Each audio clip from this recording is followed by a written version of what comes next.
Setelah hampir setahun seri Oppo A17 yang udah pernah kita review, akhirnya seri penerusnya muncul juga nih guys. Upgrade chipset, refresh rate, serta dukungan update software hingga 36 bulan juga kini dihadirkan di seri Oppo A18 ini. Yang jelas sih di bagian desainnya nih yang juga terlihat berubah dan makin cakep untuk sebuah HP entry level. Beneran makin worth it nggak ya? Dan apa saja nih kelebihan dan kekurangannya? Namun sebelumnya, yuk kita ngomongin dulu sebentar.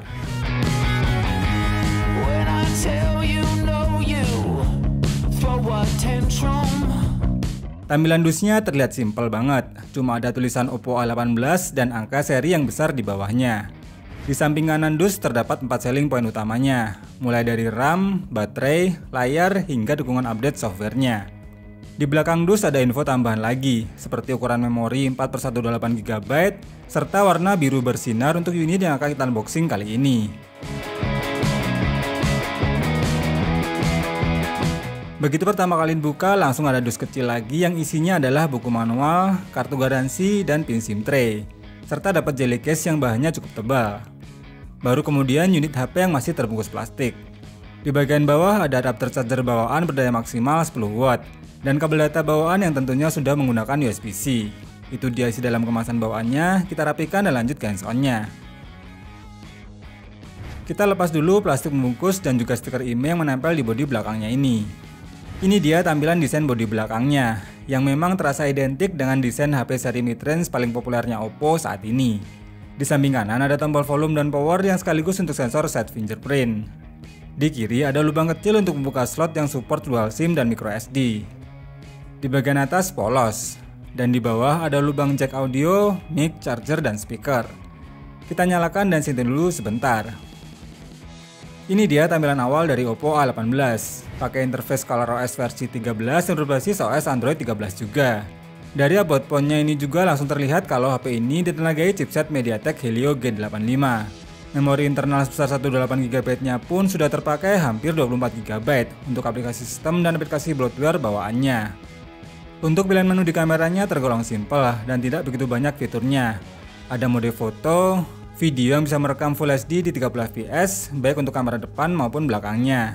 Kamera utamanya sendiri berukuran 8 MP yang didukung lensa bokeh 2 MP. Untuk kamera selfie-nya berukuran 5 MP yang support untuk face unlock. Overall untuk hasil foto di mode auto untuk kelas harganya memang masih terasa oke dan masih pas untuk diupload ke sosial media.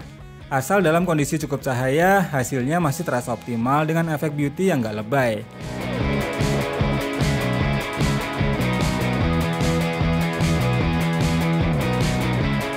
Foto bokehnya juga cukup rapi untuk hasil kamera utamanya, namun masih kurang sedikit rapi jika dalam mode selfie.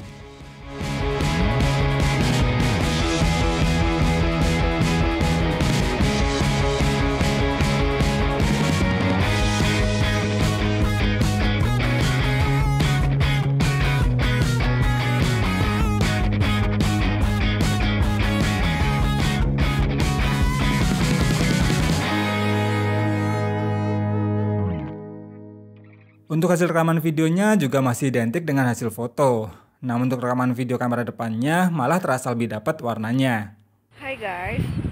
Jadi ini untuk hasil kamera depannya di 1080p 30 fps settingan maksimal. Sekarang menghadap cahaya matahari langsung, padahal ini udah jam 4-an sore. Masih cerah banget. Kita jalan-jalan di samping sawah.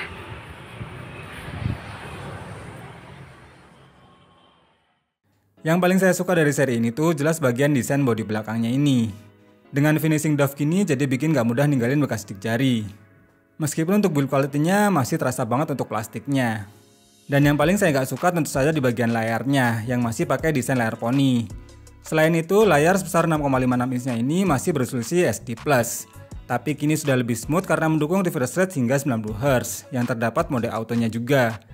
Untuk kecerahan layarnya juga tergolong terang, karena memiliki tingkat kecerahan hingga 720 nits. Buat nonton YouTube gini pun kualitas suaranya juga termasuk oke, walaupun cuma pakai panel IPS. Di bagian audio masih pakai speaker yang bertipe mono, tapi kualitas suaranya nggak terlalu mengecewakan, kurang lebih kayak gini nih suaranya.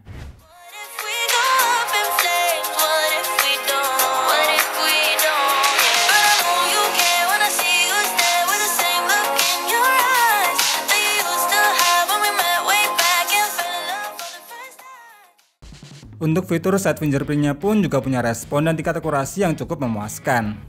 Terus HP ini juga punya fitur IP54 Dust and Water Resistant, yang tentunya cukup berguna apalagi jika sudah mulai musim penghujan nanti. Yang jelas di bagian dapur pacu jelas terasa upgrade nih dibanding seri pendahulunya. Ditenagai chipset sekelas Helio G85 yang dipadukan dengan RAM 4+4GB serta memori internal 128GB yang sayangnya masih bertipe eMMC 5.1. Saat dites pakai AnTuTu versi terbaru pun skornya bisa mencapai 220 ribuan. Namun untuk storage testnya hanya bisa mencapai 11 ribuan. Untuk skor Geekbench 6-nya pun memiliki skor yang tergolong standar. Begitupun untuk skor 3D Mark pada mode wet left, walaupun untuk stability-nya masih termasuk oke. Kalau hanya untuk kebutuhan sosial media atau daily yang tidak terlalu berat, overall performa Oppo A18 ini masih bisa diandalkan. Saat dites buat mainin game PUBG Mobile pun masih bisa dapetin settingan HD High atau Smooth Ultra untuk settingan terenaknya. Dan saat saya mainkan pakai settingan terenaknya ini pun masih tergolong smooth. Walaupun tetap ada frame drop pada momen tertentu. Untuk sensor gironya pun juga delay karena memang cuma pakai gyro software. Selama 30 menit saya mainkan, suhu panas maksimalnya mentok di 41 derajat dengan penurunan baterai sebanyak 8%. Apalagi HP ini punya kapasitas baterai 5000 mAh yang tentunya nggak bakal cepat habis ya kalau hanya untuk daily use yang standar. Minusnya sih belum mendukung PC yang cepat dan hanya support 10 watt saja. Yang tentunya cukup terasa ya untuk sebuah HP terbaru di tahun 2023 ini. Tapi setidaknya sudah upgrade menggunakan USB Type-C dan tentunya sudah include dengan charger bawaannya. Kesimpulannya, HP entry level dari Oppo yang dijual dengan harga 1 jutaan ini, saya rasa memang lebih diperuntukkan untuk yang nyari HP kedua yang lebih untuk kebutuhan admin, ataupun memang pengguna baru yang masih mau mencoba menggunakan smartphone. Dari 4 selling point utamanya aja ini udah kelihatan ya, kalau memang HP ini punya kapasitas baterai yang gede, layar yang cukup smooth, dan dukungan update software yang menjanjikan. Kalau dari kelengkapan fitur hingga kualitas kameranya memang nggak begitu wah, namun tetap masih mencukupi untuk sebuah HP entry level masa kini. Buat yang tertarik membeli HP Oppo ini, link pembeliannya di kolom deskripsi. Terima kasih sudah nonton video ini sampai habis. Semoga bermanfaat dan sampai ketemu lagi di video berikutnya.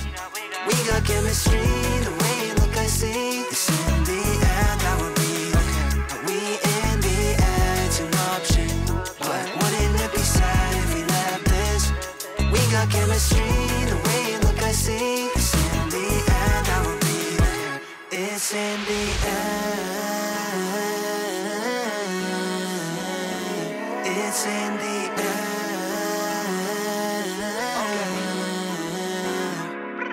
Yeah, we taking off, I don't be fly. I got the sauce, you got the spice. Time ain't an issue with you, it's a virtue. Don't worry about anything, I'm right beside you this night. Comfort like memory, it's you and I. No.